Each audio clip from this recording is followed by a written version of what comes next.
The War of the Words by Johnson Davies. Chapter 1. Collision Course.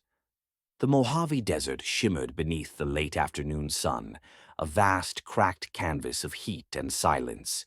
Captain Mark Henderson, call sign Joker, cut through the sky in his F-22 Raptor, bored out of his mind and low on caffeine. The mission was routine: patrol the perimeter, check for anomalies, and try not to fall asleep at the stick. Then the anomaly found him. It appeared without warning, no radar ping, no visual cue, just a sudden blinding shimmer in the air ahead. Joker's instincts kicked in. He banked hard left, but the object matched his movement perfectly. A heartbeat later, the two collided, not with a fiery explosion, but a surreal, almost polite thud. Joker's aircraft spiraled, alarm screaming. He fought the controls, coaxing the wounded bird into a rough but survivable landing on a dry lakebed. The other craft, sleek, silver, and shaped like a chrome teardrop, touched down nearby with eerie grace. From within emerged a figure, tall, humanoid, but distinctly alien. Its skin was a pale green, its limbs elongated and segmented, its armor ceremonial and rigid. It moved with deliberate caution, eyes fixed on Mark. Mark stepped forward, hands raised. He reached into his flight suit and pulled out a pen, gesturing toward the wreckage.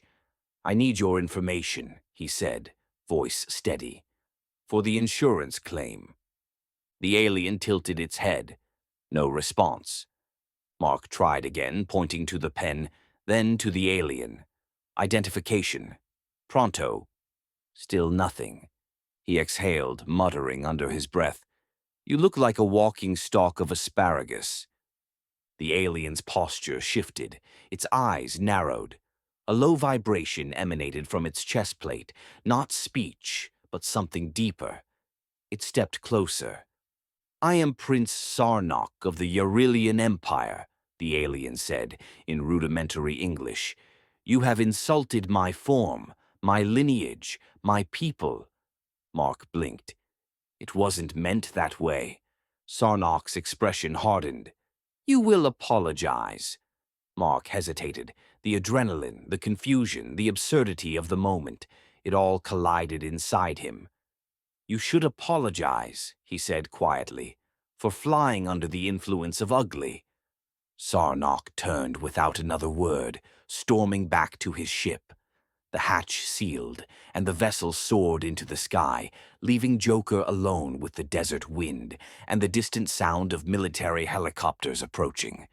Mark stood alone in the desert, the wind picking up around him. He waited for the recovery team, unsure whether he'd just survived a crash or started a war. He sighed. Well, that escalated quickly. Chapter 2. Debrief and Denial. The desert wind had barely settled when the recovery team arrived, black helicopters slicing through the sky like angry hornets. Mark Joker Henderson stood beside his battered jet, arms crossed, sunglasses on, and a smirk that refused to fade. They escorted him back to base in silence. No one asked about the alien ship. No one mentioned the alien prince. But Joker knew the questions were coming. At Edwards Air Force Base, he was ushered into a sterile conference room with flickering fluorescent lights and coffee that tasted like engine oil. The sign on the door read, "Unusual Incidents Team." Inside sat 3 agents in suits that looked allergic to sunlight. "Captain Henderson," said the lead investigator, a man with the charisma of a stapler. "Tell us what happened." Joker leaned back. "Mid-air collision, unknown craft. I landed. So did they. We exchanged words." "Words?" the agent asked, pen poised. "Yeah, you know, greetings, cultural misunderstandings, the usual." He left out the jokes, the pen, the insult, the asparagus comparison. He figured the truth would only make things worse. Behind the two-way mirror, General Groves watched silently. A career soldier with a jaw carved from granite and a permanent squint, he'd seen strange things before. But this smelled different. This smelled like disaster. The debrief dragged on. The agents asked about the ship's design, propulsion, weapons. Joker gave vague answers, mostly because he hadn't cared to look. He'd been too busy roasting royalty. Then the door burst open. A young lieutenant rushed in, breathless, clutching a tablet. "Sir," he said to the general, "you need to see this." Groves took the device, eyes narrowing. He stepped into the room and dropped the tablet onto the table. On the screen, a live feed from NASA. A fleet of alien ships, dozens, maybe hundreds, had just entered the solar system. Joker whistled. "Guess I should have apologized." The base snapped into high alert. Sirens wailed, personnel scrambled, fighter jets roared to life on the tarmac. Groves turned to Joker. "You're getting a new plane." Joker raised an eyebrow. "What happened to diplomacy?" Groves didn't answer. He just handed Joker his helmet and walked away. Outside, the sky was beginning to change. Stars blinked unnaturally. Satellites shifted course. And somewhere in orbit, a fleet of insulted aliens prepared for war. Joker suited up, muttering to himself, "Next time I'll just say, 'Nice ship.'" Chapter 3. The Broadcast Blunder. The war room at Edwards Air Force Base was a hive of tension. Screens flickered with orbital telemetry, alien fleet formations, and global news feeds speculating wildly. Officers barked orders. Analysts whispered theories. Somewhere, a coffee machine sputtered like it was trying to confess to it past crimes. Mark, Joker, Henderson stood off to the side, freshly suited in his new flight gear, sipping from a paper cup and watching the chaos unfold. He'd been summoned, but no one had told him why. That usually meant trouble. On the main screen, a transmission crackled to life. The flagship of the Yarillian Empire loomed in orbit, its hull shimmering like liquid chrome. Inside, the alien fleet commander stood tall and furious, flanked by Prince Sarnock, who looked like he'd been in a pent-up rage since their desert encounter. "This is Commander Threx of the Yarillian Imperial Armada," the voice boomed, translated with cold precision. "We demand the death of the great insulter. Only then will honor be restored." The room fell silent. General Groves stepped forward, arms crossed. "Who?" Threx gestured to Sarnock, who pointed dramatically at the screen. A holographic image of Joker appeared, helmet off, smirk intact. "Oh," Groves muttered. "That guy." Joker raised his cup. "Guilty as charged." The general turned to the technician. "Cut the feed." The technician fumbled with the controls, but the comms were still live. And that's when it happened. Over the open mic, Groves muttered, "Anyone notice they look like giant stalks of asparagus?" The silence that followed was nuclear. On the screen, Threx's face contorted. Sarnock's eyes flared. The transmission cut abruptly, but the damage was done. Joker blinked. "Well, that's one way to de-escalate." Alarms blared. The alien fleet shifted formation, moving into battle posture. Earth's defense systems activated. Across the globe, military units scrambled, satellites reoriented, and diplomats began drafting apologies they knew would never be read. Groves turned to Joker, jaw clenched. "You're going back up?" Joker nodded. "Any chance we can solve this with me apologizing?" "No." "Didn't think so." Outside, the sky darkened, not from clouds, but from the shadow of warships preparing to fire. The War of the Words had officially begun, and Earth's first weapon had been sarcasm. Chapter 4. First Blood. Sort of. Above Earth, the alien fleet drifted into formation like a school of metallic leviathans. Their ships gleamed with impossible alloys, bristling with weapons that could erase continents. Inside the flagship, Prince Sarnock paced like a creature possessed, his stalk-like limbs twitching with fury. Commander Threx stood at the helm, watching Earth's orbital traffic with disdain. "Primitive," he muttered. "Their satellites are like rusted toys." Sarnock snarled. "They mock our form. They mock our honor. Let them choke on their own atmosphere." Threx raised a hand. "Not yet. We will give them one final chance to surrender the great insulter." But Earth wasn't listening. In low orbit, a forgotten relic of the Cold War, a defunct Soviet satellite named Cosmos 1427, drifted lazily through space, its trajectory unmonitored, its purpose long erased. It had been tumbling for decades, waiting for its moment. That moment came with a crunch. The satellite collided with an Eurylian cruiser, scraping across its hull and detonating a small fuel cell. The explosion was minor, but the symbolism was catastrophic. On the flagship, alarms blared. Threx turned to Sarnock. "They fired the first shot." Sarnock's eyes flared. "Then let the war begin." Back on Earth, no one knew what had happened. The satellite's impact was logged as orbital debris incident, but the Yarillians interpreted it as a declaration of war. Within minutes, beams of plasma lit up the sky. Earth's defense systems activated. Fighter jets scrambled. Anti-aircraft batteries roared to life. The world, united by insult, prepared to fight. Mark "Joker" Henderson was already airborne, leading a squadron of elite pilots. His new aircraft, a prototype dubbed the Raptor X, was faster, meaner, and equipped with tech so classified it didn't officially exist.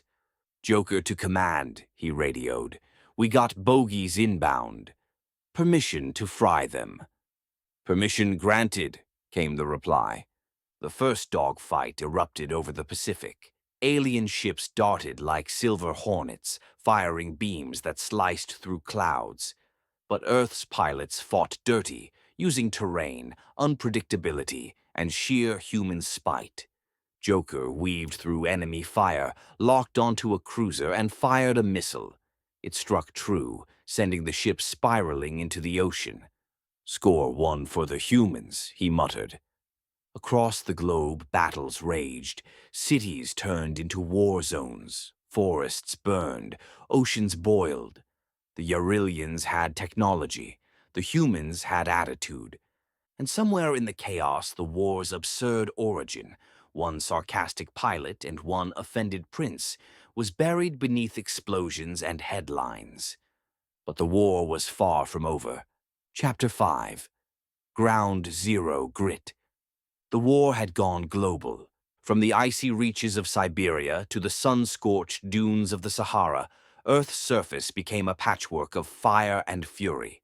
The Eurylian Empire deployed sleek war machines that hovered like judgment incarnate, firing beams that could melt steel and vaporize bunkers. But they hadn't counted on one thing. Humans were mean, and they fought dirty. Mark "Joker" Henderson flew low over the Rockies, dodging plasma fire and weaving through canyons like a caffeinated hawk. His Raptor X screamed across the sky, its hull scorched, its pilot grinning like a lunatic. "Command, this is Joker," he radioed. "I've got 2 aliens on my tail. Permission to fire." "Granted," came the reply. "Make them crispy." He banked hard, flipped the jet into a reverse roll, and fired 2 missiles. The alien ships exploded in a flash of green flame, raining down shards that smelled faintly of chlorophyll. On the ground, Earth's forces fought with unfair tactics. Guerrilla units used terrain to their advantage, luring alien troops into ambushes, booby traps, and psychological warfare. One battalion in Brazil blasted polka music at full volume for 72 hours straight. The aliens surrendered out of sheer confusion. In Paris, a rogue artist painted insulting caricatures of Eurylian royalty on the Eiffel Tower. In Tokyo, hackers hijacked alien comms and replaced their tactical maps with cat videos. In Detroit, A retired mechanic built a tank out of scrap metal and duct tape that somehow took down a cruiser. The Eurylians were technologically superior, but Earth was emotionally unstable. Joker landed briefly at a forward base in Nevada, his jet smoking, his nerves frayed. He was greeted by a medic, a mechanic, and a journalist who wanted to know what it felt like to insult an entire species into war. "I didn't start the war," Joker said, sipping from a flask. "I just gave it a punchline." The base commander approached, grim-faced. "We've intercepted alien chatter. They're calling you the mouth that roared." Joker smirked. "Better than the vegetable whisperer." The commander handed him a new mission: lead a strike team into enemy territory and disable a communications hub buried beneath the Andes. Joker nodded, strapped in, and took off again, this time with a squadron of equally reckless pilots. Above the mountains, the battle was brutal. Alien drones swarmed like angry bees. The sky turned red with fire and sarcasm. Joker's team fought like devils, dropping bombs and one-liners in equal measure. By nightfall, the hub was destroyed. The Eurylians retreated. Earth held the line. But the war was far from over, and somewhere in the stars, Prince Sarnock plotted revenge, not with weapons, but with something far more dangerous. A rebuttal. Chapter 6. The Third Party. The war had reached a stalemate. Alien cruisers hovered over Earth's major cities, their weapons primed but silent. Human forces dug in across continents, battered but unyielding. The skies were scorched, the oceans restless, and the world's leaders had run out of synonyms for "we're working on it." Then, without warning, a new signal lit up every radar on the planet. It came from deep space, calm, rhythmic, and unmistakably diplomatic. A third race had arrived. They called themselves the Diplorans, and their ships resembled crystalline obelisks wrapped in glowing vines. Their message was simple: we offer peace, we offer mediation, we offer a way out. Earth accepted. The Eurylians begrudgingly agreed. The war paused, not out of mercy, but exhaustion. The peace talks were scheduled on Earth's moon, inside a newly constructed habitat dome known as Luna Accord Station. It was neutral ground, sterile and silent, with a view of both Earth and the stars. The perfect place to pretend everyone was civilized. Mark Joker Henderson was ordered to attend. "You started this," General Groves said, handing him a suit that looked like it had been designed by someone who hated comfort. "You're going to help end it." Joker sighed. "Can I bring a translator? Preferably one fluent in sarcasm." "No." The conference room was vast and cold, with two long tables facing each other like dueling banquets. On one side sat Earth's delegation, generals, diplomats, and one very nervous intern. On the other, the Eurylians, rigid, green, and still visibly offended. The Deplorans entered last, floating slightly above the floor, their bodies shimmering like heat mirages. They spoke in harmonics, translated by a hovering orb. "Let us begin," the orb said. "Let us seek resolution. Let us not throw vegetables." Joker sat at the far end, trying to look serious. It wasn't working. The talks began. Accusations flew.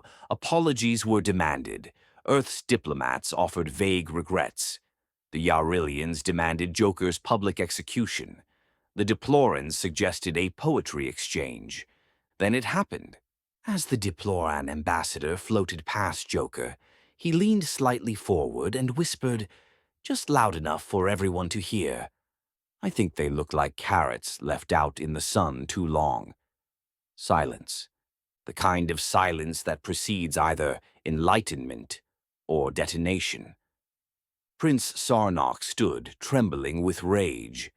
The Eurylian delegation erupted. Earth's diplomats face-palmed in unison. The Deplorans blinked slowly, as if buffering. Joker shrugged. "What?" I'm just saying they've got that vibe. The peace talks collapsed in under 3 minutes. Outside the dome, alien ships began to reposition. Earth's defense grid reactivated. The War of the Words was back on, and this time it had a moon base. Chapter 7. The Final Pun. The moon's silence was broken only by the hum of artificial gravity and the distant groan of diplomatic failure.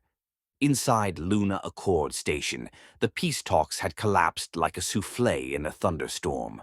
Prince Sarnock had stormed out. The Eurylian delegation had declared Joker a cosmic menace. Earth's diplomats were Googling how to apologize for sarcasm.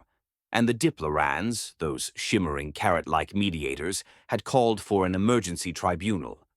Mark Joker Henderson stood in the center of a circular chamber, surrounded by alien judges who looked like sentient root vegetables dipped in starlight. The room smelled faintly of ozone and passive aggression. This tribunal, intoned the lead deploran, will determine the fate of the accused. Charges, verbal assault, cultural defamation, and weaponized wit. Joker raised a hand. Can I plead funny with intent? No. Prince Sarnock sat nearby, arms crossed, eyes burning with righteous fury. He insulted my form, my lineage, my empire. Joker shrugged.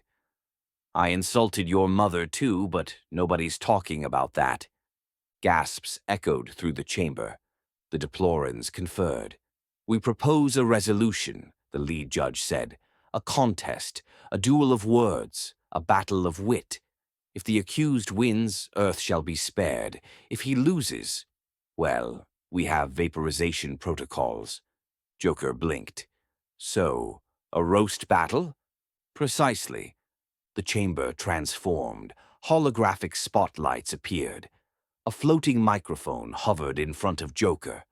Across from him, Sarnock stepped forward, flanked by his royal hype crew. The crowd, composed of diplomats, soldiers, and confused lunar janitors, leaned in. Sarnock began. You are a primitive, a meat sack, a blemish on the cosmos. Joker nodded.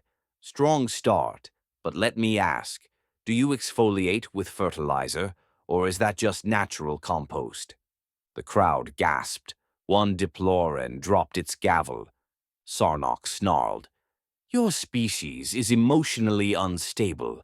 You are jealous of my royal lineage. Joker grinned. Right, I'm so jealous I'm peeing green with envy. The roast escalated. Insults flew like missiles. Sarnock tried to stay regal, but Joker was relentless. Finally, Joker leaned into the mic. You guys are proof evolution sometimes says, I give up. Silence. Then, laughter. From the Diplorans, from Earth's delegation. Even one Eurylian guard snorted before being tackled. The lead judge floated forward. Verdict. Earth wins. Humor is hereby recognized as a legitimate defense mechanism. Sarnock collapsed into his chair, defeated. Joker stepped down, victorious, exhausted, and already thinking of his next punchline. The war was over. For now. Chapter 8. Epilogue. Laughing Matters. The war was over. The Eurylian fleet retreated, bruised in pride and slightly singed in hull plating. Earth's skies cleared, its cities exhaled, and its people emerged from bunkers with a newfound respect for sarcasm. The Diplorans, now hailed as the galaxy's most patient mediators, floated off to broker peace between two warring planets that had been fighting over punctuation. Mark Joker Henderson returned to Earth a hero, or a hazard depending on who you asked. He declined medals, he dodged interviews, he refused to appear on late-night talk shows, despite being offered a segment called Roast Recon. Instead, he holed up in a cabin in Montana with a typewriter, a bottle of bourbon, and a stack of rejection letters from publishers who didn't believe intergalactic insult warfare was a viable genre. Eventually, one did. His memoir, The War of the Words, became a bestseller in 12 systems. The Eurylians banned it. The Deplorans translated it into harmonic verse. Earth's youth began quoting Joker's lines in schoolyards, prompting a global debate on responsible roasting. Meanwhile, the Eurylians, humbled but curious, opened a comedy club on Mars called the Laugh Nebula, where alien stand-ups tried their best to imitate human humor. Their opening act was a 3-hour monologue titled Why We're Not Vegetables, which received polite applause and one confused Yelp review. Joker was invited to perform. He declined. "I already did my set," he said. "It just happened to involve missiles." Back on Earth, life resumed. The skies were quieter. The satellites were monitored, and somewhere in orbit a small plaque floated silently, engraved with the words, "Sometimes the sharpest weapon is a punchline." Joker smiled when he saw it. Then he turned off the news, poured another drink, and started typing the sequel. The end. Please like, comment, and subscribe. Also, please hit the bell icon for notifications. Thank you.